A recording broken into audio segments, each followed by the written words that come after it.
Congress. Lawmakers are currently working on the next bill right now and are looking for your input as well. Joining us live in the studio today is Senator Roger Marshall. Senator, thanks for joining us. Fun to have you. It's great to be with you. We all got our blue going on. Yeah. It is going to be a hot day in KAKE land today. A great day and a hot day indeed. So a lot of Kansans gave you their vote for your familiarity with the farm. A big chance to deliver here for them. Right. So I'm a fifth generation farm kid and invested in agriculture through the years as well. But a farm bill is so important, not just to farmers, but to Wichita, Kansas. And let me tell you why. About 90% of the funding for a farm bill is for nutrition programs. Every day in the state of Kansas, we feed about 200,000 meals every day from the USDA. So yesterday I was at Derby Middle School, fed almost 200 kids there. Think about your senior centers, your Meals on Wheels, food banks, WIC programs. Real important as an obstetrician was those WIC programs. So, and just like your groceries that went up at home, so has the government's grocery bill. So our grocery bill has went up about 75%. So we're scrambling to find the money, but a farm bill is so important to urban America as well.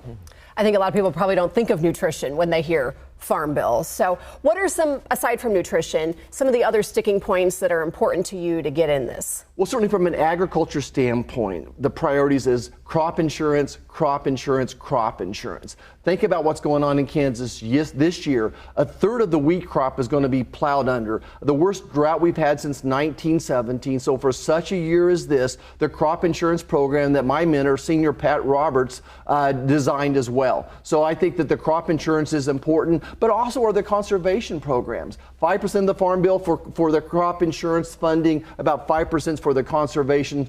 I'd love to come back and do a show just on all the great conservation programs.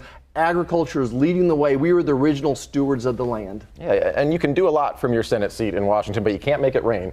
So as you look at these farmers, have you heard about their stories? Have you understood the struggle? And is there anything that can help them aside from crop insurance? Well, certainly we've been out there across the state multiple times. I was in southwest Kansas last week, in northwest Kansas a couple weeks ago. We're going to be on a combine this afternoon as well here in Sedgwick County. You get about 2 miles outside of Wichita. What do you see? You see Kansas wheat out there as well. But I think the crop insurance programs are the most important. But we're doing some other things. There's a EATS legislation, EATS, and again, you can go to marshall.senate.gov and read about that as well as do the poll. But Proposition 12 was California legislation that's telling Kansas farmers, ranchers, how to raise pigs, if you can believe it or not. Yeah, and the worry is it could get worse. Right, and you're seeing the website here as you can take that survey. If you scroll through this, there are questions right below where it says 2023 Farm Bill. Actually, if you would just go down, and all that is a form that you can fill out if you have suggestions. What's the purpose for this?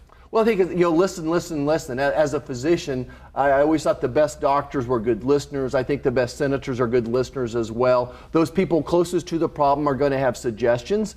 And one of my jobs as senator is to accentuate the positive, get rid of the negative. So if there's waste out there, let's take those dollars and do something better with it.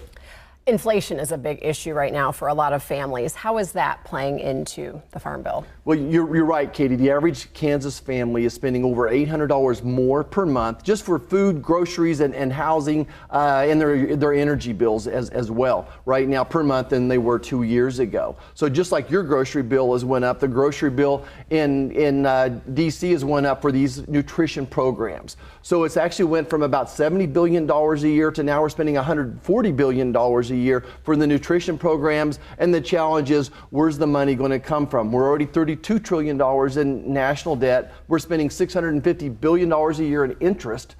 So how do I fund this program? And that's what I'm trying to figure out. Yeah, Senator Marshall, we're up against a hard out here, but where can we see you today as you navigate Kansas? Well, we're going to go to the Cargill Food Bank, and then we're going to be at the Andover Senior Center enjoying lunch with some of my best friends. Cool. Well, you started the day well.